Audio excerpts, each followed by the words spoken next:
What's up, everybody? Welcome to Podcast Now. I'm Alex, and in this video, I want to give my full review of Hogwarts Legacy. I have completed it. I want to go over kind of all the statistics just so you guys know exactly, what I did, what I didn't do, and I want to really start to break this game down. Now, I don't know if I'm going to go into spoilers or not. I will definitely keep it spoiler-free for right now. And if I do go into spoilers, I will make it very known, right? I'll say it before we jump in, okay? So let's kind of go over PS5, right? That's where I played it on. They did give me a code a day early, as you guys may know from watching my other content. That literally doesn't influence my thoughts at all. I played on performance mode, okay? So that was kind of important to throw out there. I played 35 hours, and while that may not seem like the longest time compared to other people, I did almost everything. I did every quest except for the Daedalian keys. I have 2 keys left to find, those dang keys, and I also got, I believe, 84% of all of the challenges and collectibles. So I'm almost done. I didn't get to 100%, but I'm 16% off from it. So I'm really, really close. 35 hours to do everything else, including all the quests, okay? So that's where I was. Now, 4+ years in the making. 4+ years I've been talking about this game. We've known about this game since October 2018. It is surreal, firstly, that the game is actually out, but honestly, it did get to me at the end. I won't spoil the ending, but I didn't cry, but I got pretty emotional, where it's just like, man, it's a powerful ending, I believe, like literally the cutscene. And it's just this culmination of, okay, this is everything we kind of had worked up towards for so many years, and to see it end, to see it actually end, was quite something. So just want to throw that out there as well. I overall really like this game. Now, it's actually a little tough when we're going to go a little bit more deeper in, because I think a couple things are true here. Number one, for the first game that this team has made, I think they did an incredible job. This is the Uncharted Golden Abyss to Days Gone kind of jump that I would have expected from this team. A team that, yes, has never done anything like this. Now, I don't believe the Cars 3 team was just handed this game and said, go off. I think they hired the right people for the job. But still, putting the team together, Avalanche doing something of this magnitude. And by the way, not just Avalanche. We always say Avalanche because they're like the main developers. You watch those credits, or you just know a little bit behind the scenes about the gaming industry. So many people worked on this game across the world. So many studios helped with this game. WB Montreal helped with this game. It's insane. So for everybody that did it, this was a huge effort. And so it is kind of what I thought it would be. And I was telling this to actually somebody on Twitter yesterday, where if you told me 2-3 months ago that this was the product we would get, I'd be extremely happy. I'd be extremely happy because we just didn't know where they'd be able to go, how good or how bad, or wherever, how would the game be. We didn't know. Here's the kicker, and here's what's actually kind of tough. Playing through the game, there's greatness, like elite level things right there, and they go for it on several occasions, and they nail it. When they try to be elite with storytelling, with big impact kind of moments, the combat kind of even being separate, but just always being good, they nail it. When they try to go for it, they nail it. They leave so much on the table, it definitely hurts this game.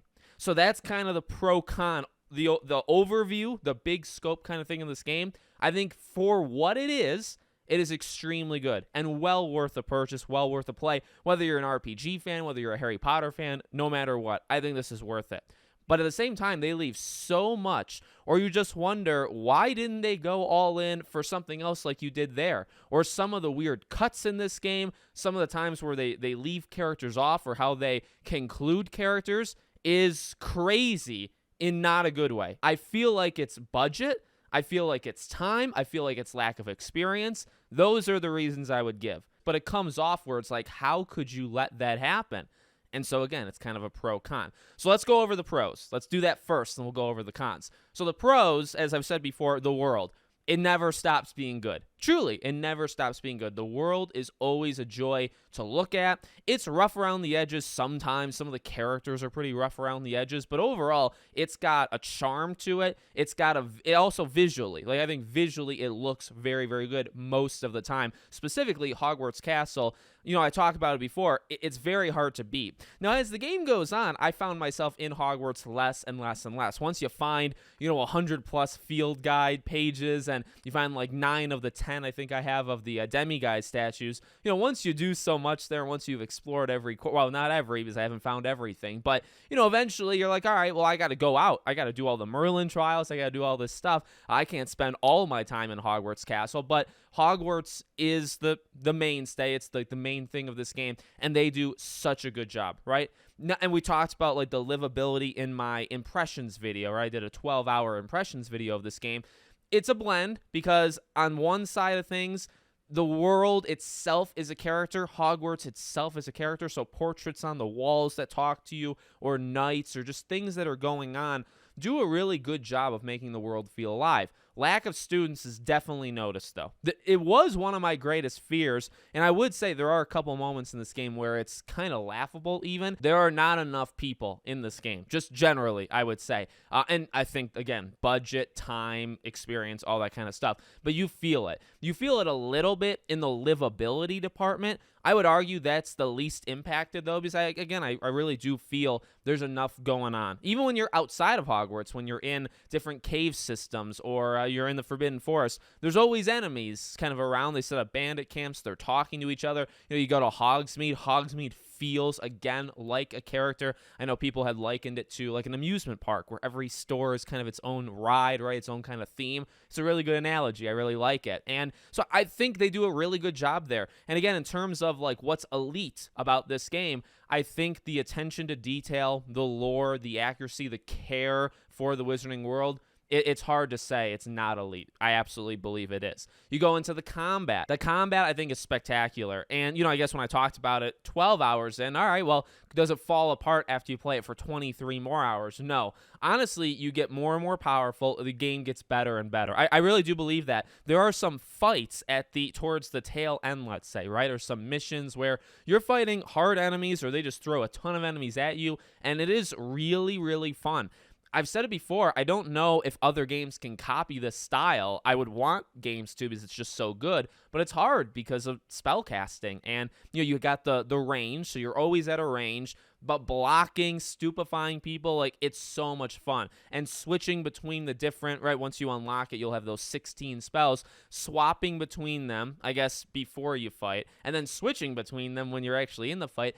It's good. There's a strategy there. It seems perfectly timed where, enemies aren't always striking you, but during that time, you're trying to figure out what spell, to use next. Like, you're always doing something. So I really do believe, guys, the combat is spectacular. If there's one thing that I, like weaknesses, I mean, like the next game, just add more spells. That's really all you have to do. Maybe do something so you don't have to use the D-pad. I will say in specific boss fights, like, you're holding R2, you're using all these spells, the boss is insane and doing these things to you, and you have to switch with the D-pad, so you're using both hands in kind of a weird way that you wouldn't normally use on a controller. It's not perfect. It's definitely not the switching of it, but I think how it was created and just seeing the spells, hearing them, right? The impact that they have when they hit somebody, it's so good. It's literally, it's probably the best, most consistent part of this entire game. And then I would say another positive would be the story beats / characters when they go for it. This is where we're going to start getting into a little bit more of the negatives, because I do believe when they go for it, they do incredible. I truly loved the main part, let's say, of the main story. There are some things that you'll do. There's 4 trials. We'll try to leave it pretty spoiler-free. 4 trials. At the end of each trial, you get to see something, let's say. Those I really like. You can see where it's going. It's very predictable. You could probably see where the ending is going as well. That's maybe an issue, but I really enjoyed it. I also really like specific kind of quests. Well, the PlayStation quest, kind of annoyingly, because I do feel bad for people that didn't get it on PlayStation, the Haunted Hogsmeade quest is awesome. It's probably across the board that I've seen online, people's top 3, like it's annoyingly good in that sense where, I mean, again, like I'm not complaining, I have it, I'm playing it, but like you do feel, well, if you didn't get PlayStation, you are factually, in my opinion, so subjectively, you're missing out on one of the better quests of the entire game, right? But it is extremely good. Like, to judge the quest just on its own without thinking about the exclusives, it's a great quest. There are some amazing main quests in this game. Sebastian is so good. He really is. He's incredible. Voice acting is actually good across the board. That's another thing where it was a little upsetting with what they did with some of these characters, just kind of like leaving them on the sidelines or just not making them as big as others. They're actually all really good. I love the voice actress for Natsai. Poppy, I think, in terms of just like her kind of sweet, I know her last name, but just her kind of sweet voice, like her kind of down-to-earth voice. I think all the characters are extremely well acted, and I think there's enough there with, if we're just talking about companions, Sebastian, they go all in. It's kind of interesting when you look back at the marketing and the promotion for this game and what they did with these characters and why Sebastian got that trailer, right? Like the Dark Arts trailer, whatever it was called. And it's because Sebastian is, in my opinion, this maybe is going to be a super hot take, he's the only companion in this game. Now, Poppy is probably a close second. All of them have a main storyline, right? They have a storyline, I guess, specific to them. But some of them are just so weak, and some of them are left to the side. And by some of them, I mean mainly Natsai. I wouldn't consider her really a companion. Her storyline is the weakest. She's a really cool character. Again, that's kind of what's upsetting. I like her. The kind of surprise factor about her storyline is quite interesting. It's actually maybe just as good as the other two, but they don't really, it's just not nearly as good as Sebastian. Even Poppy, I think, also has some really cool moments, and all three of them in their quest lines have some really epic, like, big cutscenes, big, cinematic kind of moments. Like, they're good, but they're not really consistent. Sebastian, all in. Sebastian is the main friend, companion. He's got the most deviation. You see, if you look up like different endings of this game, Sebastian literally gets his own. Like, people will put it in, I don't know actually why, but people will consider Sebastian's endings part of like the final ending of the game, and that's because his character actually has one, where the other two don't. And it's kind of laughable actually at a certain point where it's like, wow, Sebastian is so good. And not just Sebastian, like Ominous is awesome. I don't know why he doesn't look at you. It comes across a little odd, but he's an amazing character. I think Anne, right, the sister, I think she's fantastic. Like, there are some, really his entire family / story is so good. And maybe it's too good because it's so good, but honestly, I really don't believe that. I think that's the level that they can go for. I think some of the flashbacks, some of the most unique quests in this game is their ceiling. I think they could probably even beat it, honestly, for like sequels. But in terms of like, well, what are they capable of? Well, let me point you to some, I won't do it. I won't give you like the specific things, but let me like point you to these things. Let me point you to Sebastian, right? This is where they're able to go right now. And that's where, again, I hope people are going to understand this. I hope I'm going to be able to express this the right way. Again, if you told me a couple months ago, like, Poppy is cool, and she's a really cool character, and her quest is pretty okay, and so is Natsai. If you told me that a few months ago, I would have said, all right, I'll take it. It's just, now when you play it, and you see Sebastian, you're like, they're capable of elite writing, elite character. Do you know what I mean? They're capable of doing that. For whatever reason, they didn't do it with anybody else. And anybody else, meaning the other two. And there is no Ravenclaw. By the way, I'll take the Alex was right thing now because I had said that for so long and people got really mad at me. Those are the three companions.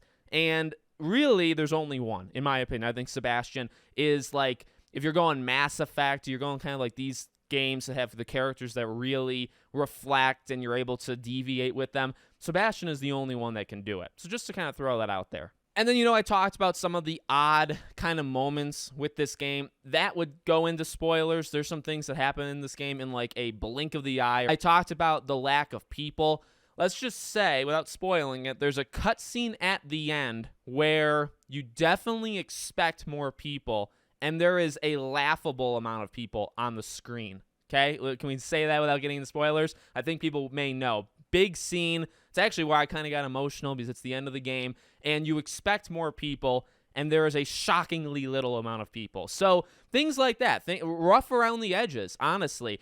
Character decisions, like with Rookwood and Ranrock, I don't think they did a good job at all. Without spoiling, kind of their fate or what happens, those two are very, very weak villains, just overall. They weren't in the game enough. They weren't given enough to do. I really don't have actually many things nice to say about either of them. Again, well, I'll say this, well acted. And I think if you gave them a little bit more, they may have been cool, because I think they have cool personalities, specifically Rookwood, who he really is, I mentioned, the Jack Sparrow kind of in him that was like brought out in that the launch trailer. He has that. He has a little bit of spunk. He has a little bit of like danciness, floatiness to him. I like it. Problem is he's not in the game, and neither is Ranrock, so that kind of comes back to haunt them. In terms of the open world design, this is where it may get the most spicy or hot take, okay? And this is actually really tough. Again, this is that pro-con. If you told me the amount of fun, the shocking amount of fun I would have doing these things, I would take it, again, a few months ago. And what's odd about it is I'm talking about the Merlin trials. I'm talking about, again, the collectibles, all this kind of stuff. I said it in the impressions video that I think this game gets an unfair advantage in that it is fun to do these meaningless tasks because you're in the wizarding world, because you're using magic, because they're just a little bit different than each other. But yet again, that's not really true. They're not all that different. There's maybe like 3 or 4 differences, and they just rotate among them, right? But because you're in the wizarding world, because it's fun to yell Accio at a flying page and pull it in, because that's fun, and because it's a little cooler than it would be in a normal game, the game gets a slight edge. I still believe that. With that being said, there is far too much fluff in this game. This game, and I said this before, I'm going to say I was right again. It is a subjective thing, so you don't have to agree. I had said leading into this game, I think they're going to be leaders, right? Industry leaders in a couple different ways. I think the combat is going to be something they're going to go on, off on their own and go for, and they did. Again, I don't know how you copy it for other games, but they are what I would consider a leader in that department, right? So you have that. I would say the accuracy, the attention to detail, the castle, right? Those kind of things. This is how you do it. This is how you respect fans. This is how you make a game for fans. Again, that's something you follow. I think that's actually relatively easy to follow for other people. I had then said a lot of the open world stuff, or a lot of the RPG stuff, I think they're going to be followers. I think they're going to look around and say, what are the trends? What are other games doing? Let's do that. And that's exactly what they did. And that's, again, if you told me that, I'd say, well, I literally said that, so it's not too shocking. But playing it, it's like, guys, you really didn't need to have all this kind of fluff. I get it. You always want things to do. But at some point, it becomes, again, so tedious. The Merlin trials they're cool at first, but then, and they can still be cool while you think it. I think that's kind of the point I'm trying to get through. I think you can like the things that you do in this game, the out-of-school activities, or in school, because a lot of this stuff is also in Hogwarts as well. I think you can like it while also realizing pointless. Didn't need to happen. Please don't do it again for the sequel. I think you can have both. Because I will be flat out honest, I enjoyed the Merlin trials. I still enjoy collecting field guides. I think there's way too many. I think the Merlin trials are literally, 4 different things over and 60 of them.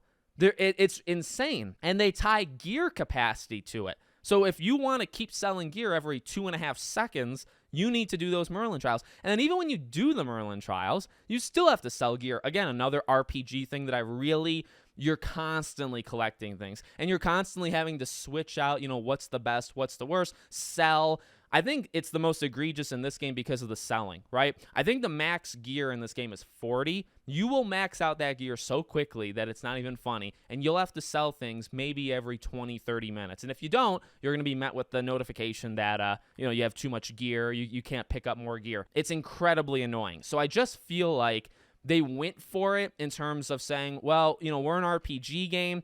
Even though the story decisions, I wouldn't necessarily call it a role-playing game. You don't have too much choice at all. In fact, the ending is very, very reminiscent of Mass Effect 3. I won't say anything more than that, but it's incredibly reminiscent of Mass Effect 3. So you don't really have a say, and we knew that, but you really don't, except for one thing, I would argue. So an RPG, like, why is it an RPG? Gear, you make your own character, levels, you can have the abilities, right? The skill tree. Like, that's why it's an RPG. In a lot of ways, this game really isn't an RPG. You know what I mean? Does that make sense? Again, without going too deep into it, maybe it's harder to explain, but these are some of the weaknesses. I don't think it's actually fully an RPG in the way other games are. I think the simulation idea is tough. I know so many people, talked about day, night, and, you're going to be like required to do all this kind of stuff. I get why they didn't do it. I think that if you inject a lot of those ideas that we had going in, if you inject those into the game, you actually break the game. You would need to change how the game is, specifically the story and how the story is told to you and what you do. You'd really have to change that if you're going to make it more grounded in that way, but there is no consequence. And we knew that, but it does feel weird. It 100% is like, man, I would have kind of liked to see what it's like if people reacted. Not even just people react, if the game knew what I was doing. I wish that happened. I wish there was kind of a thing where you're running around at night, you're going to the Forbidden Forest, and nobody tries to stop you. Not a single soul. Like, can we have something where that doesn't happen?